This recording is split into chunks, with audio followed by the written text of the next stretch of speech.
Estamos en esta época haciendo una serie de enseñanzas en el libro de Proverbios que llamamos Sabios en Diciembre.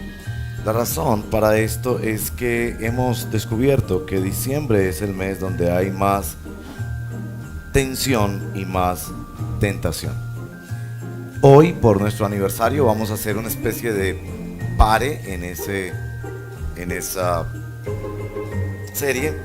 Y entonces quiero que abran sus Biblias, por favor, en la página 605, la página 605.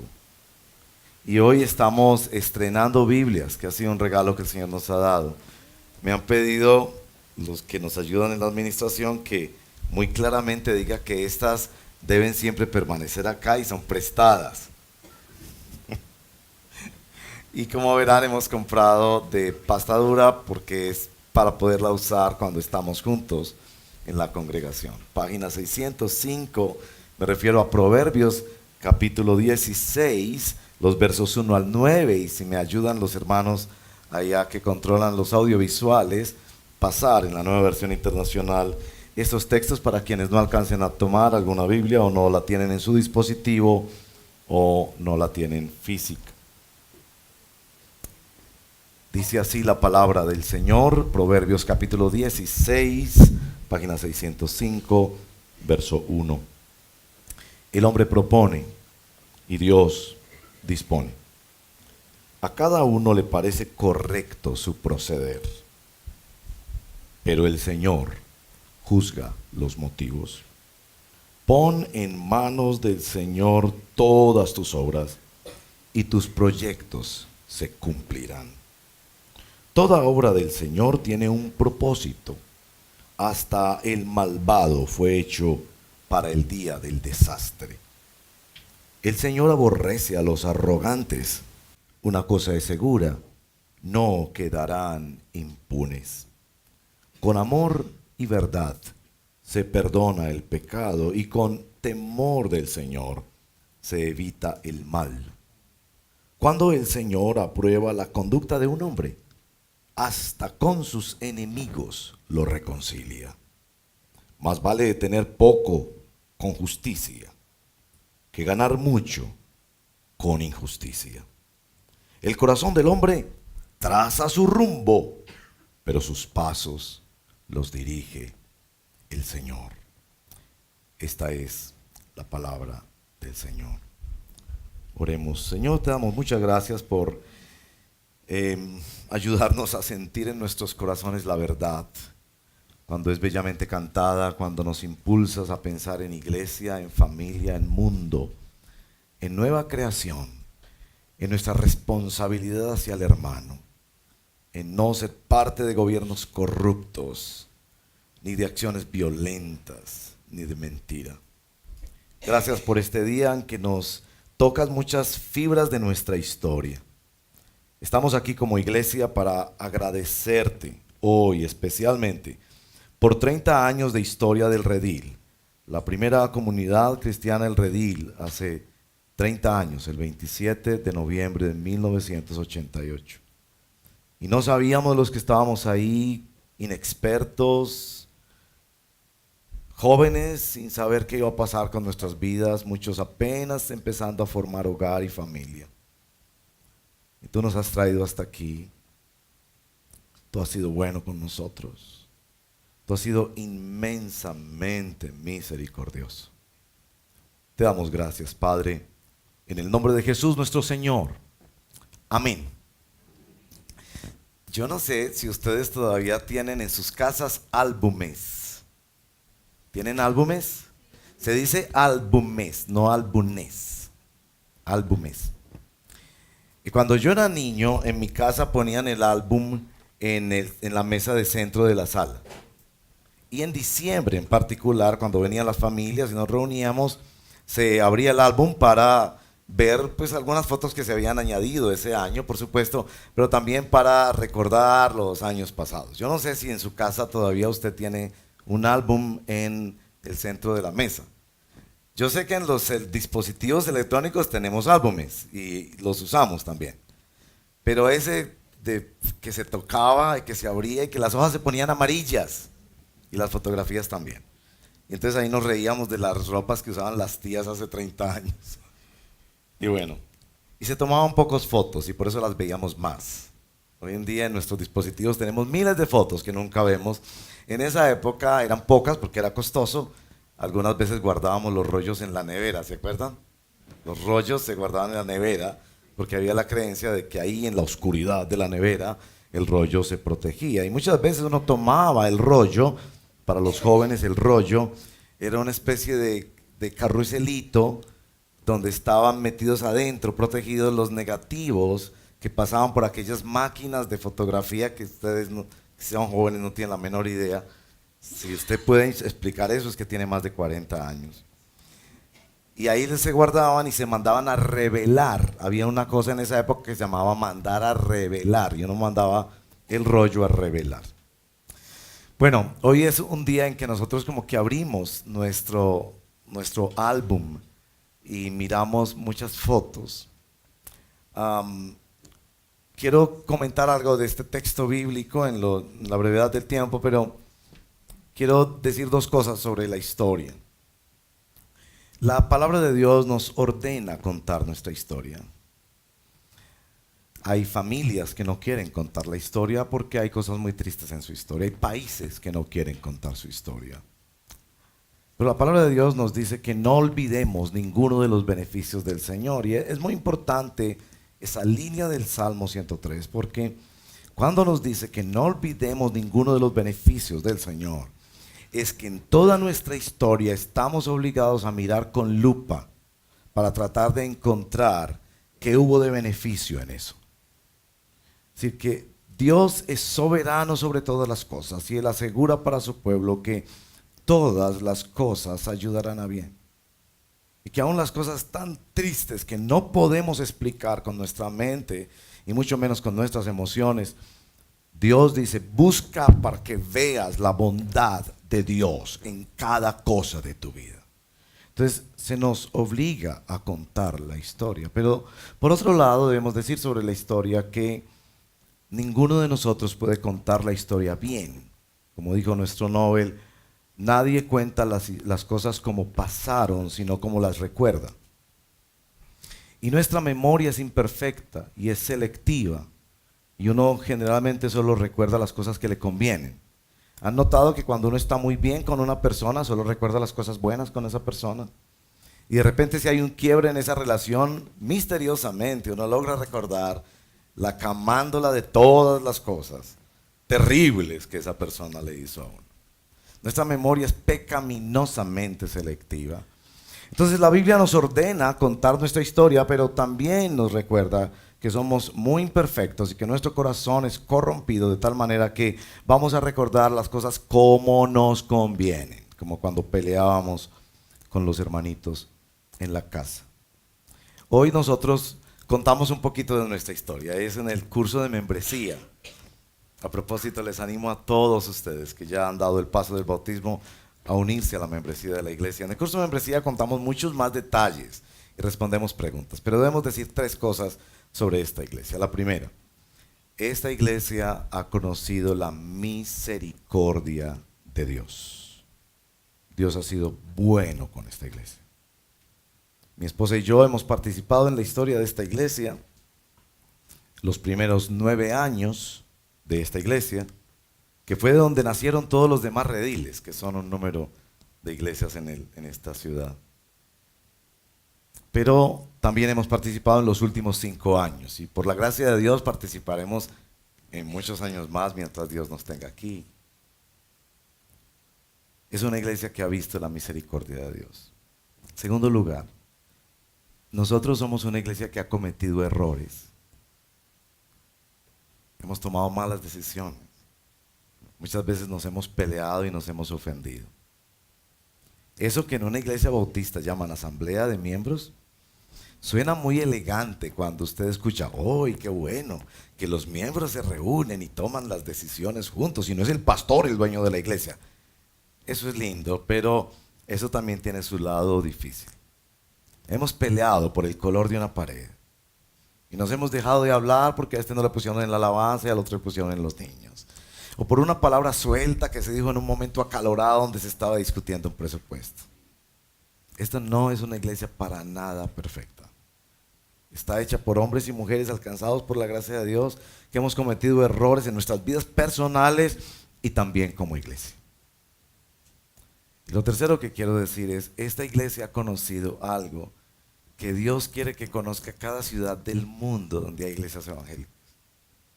Y es la restauración de una iglesia.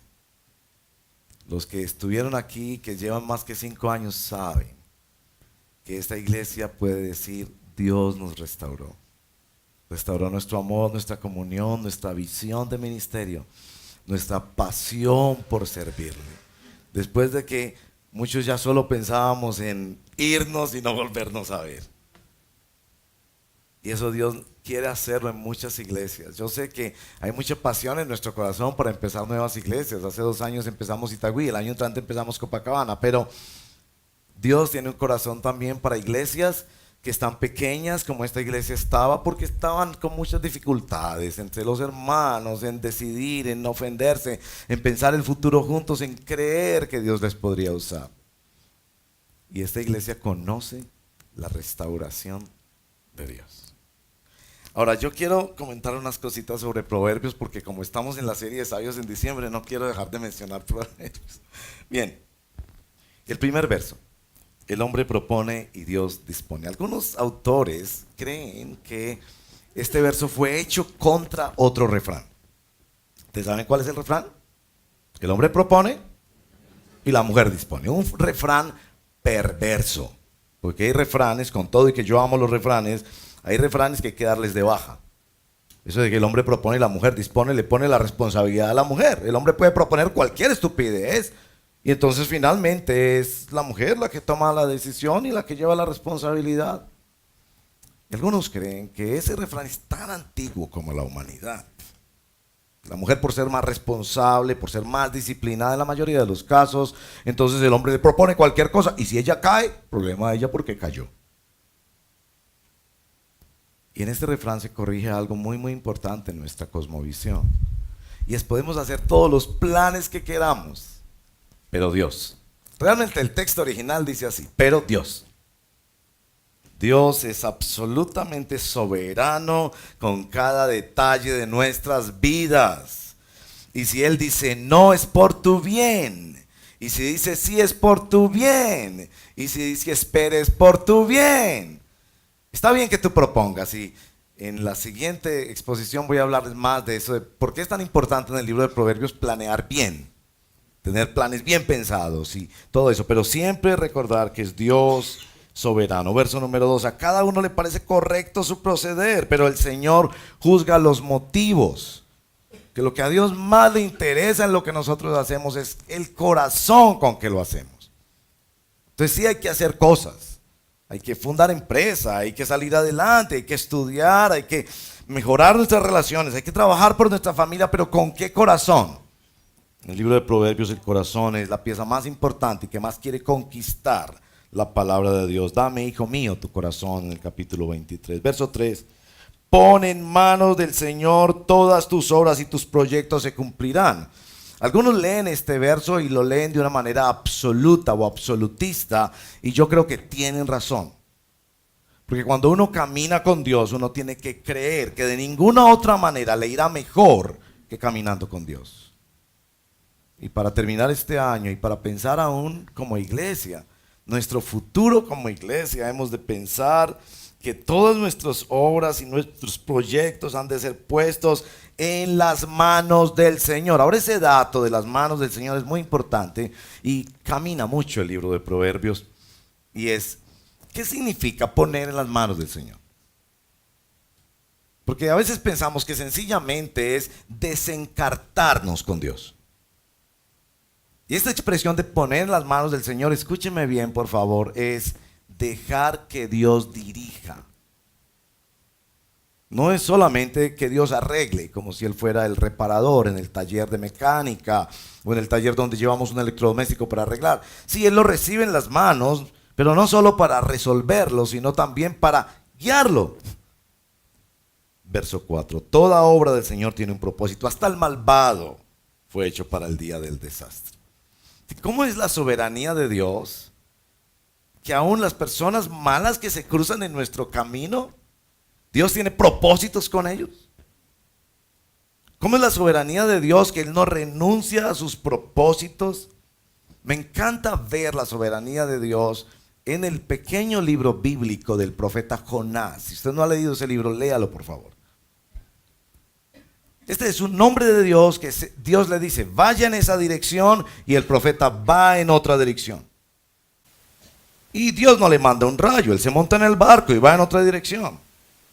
Pero Dios, aunque permite en su soberanía que los hombres se rebelen a Él, Dios no renuncia a sus propósitos.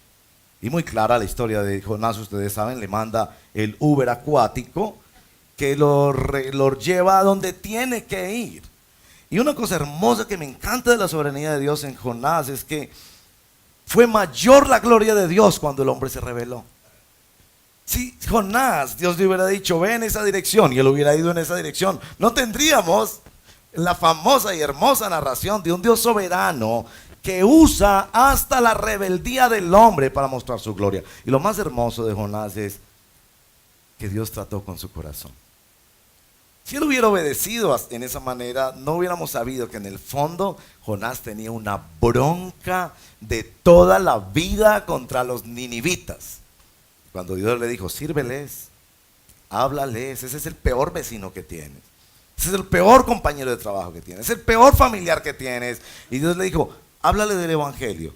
Y el tipo se convierte y se vuelve un predicador del evangelio, y tú quedas con esa bronca. Y es hermoso saber que la soberanía de Dios no solo cumple sus propósitos en la historia, sino sus propósitos en el corazón. Verso 5. El Señor aborrece a los arrogantes. La semana pasada hablamos de ese gusano que tenemos en el corazón. Una cosa es segura, no quedarán impunes. Ten mucho cuidado cuando programas tu vida con arrogancia. Y digámoslo como iglesia. Hermanos y hermanas, que Dios nos cuide del orgullo espiritual. Hay iglesias orgullosas. Hay pastores que piensan que son ellos los que han hecho la obra. Nuestro pastor Efraín estuvo recientemente en los Estados Unidos y visitó una iglesia. Por supuesto, por respeto a esa congregación, me reservo el nombre, pero donde en la entrada le tienen un museo al pastor. El primer manuscrito de su predicación, todos los libros que ha predicado, cuadros hermosos del pastor en todas las posiciones para tomarse fotos al lado de él. Es tan fácil que una iglesia llegue a sentirse mejor que otras, que un pastor llegue a sentirse que él fue el que produjo esto. Y en nuestra escritura el Señor claramente nos dice, Él aborrece la arrogancia. Tú y yo deberíamos ser enemigos de nuestra arrogancia. Y como dijo un predicador muy querido de esta ciudad, Dios no tiene la más mínima intención en herir tu orgullo. Dios lo que quiere hacer es matar tu orgullo.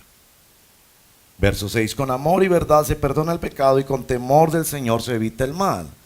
Este texto es fundamental para que usted piense en ponerlo en tarjetas de fin de año.